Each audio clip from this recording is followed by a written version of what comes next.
L-istatistika dwar it-tul u l-kundizzjonijiet tal-għajxien għall-2013 turi kif 9.5% tal-persuni kienu qed jgħixu fid-djar imċaħda minn affarijiet materjali u l-persuni f'riskju ta' faqar jew esklużjoni soċjali telgħu għal 99,000.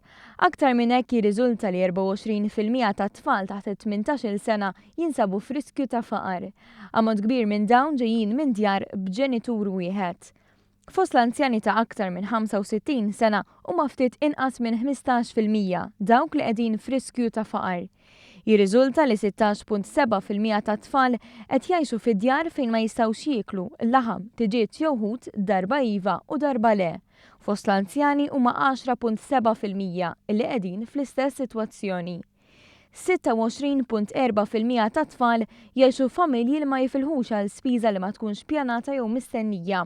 21.3 tal-anzjani qegħdin fl-istess sitwazzjoni.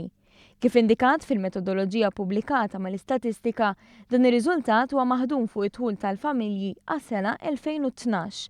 Għal din l-istatistika reaġixxa l-Gvern, illi qal li din tfisser żieda ta' 17,000 persuna aktar f'riskju ta' faqar minn kemm kien hemm fil-bidu tal-amministrazzjoni preċedenti.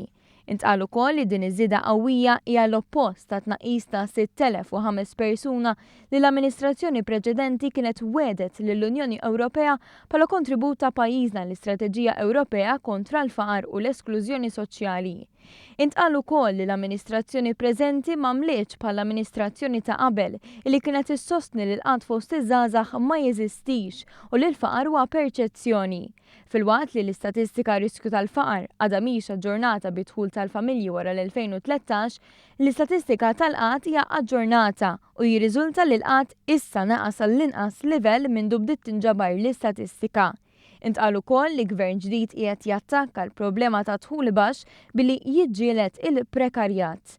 Il-gvern temm jgħid li fi żmien li ġej se jkun qed isedda l-ħidma fil-ġlieda kontra l-faqar u l-esklużjoni soċjali.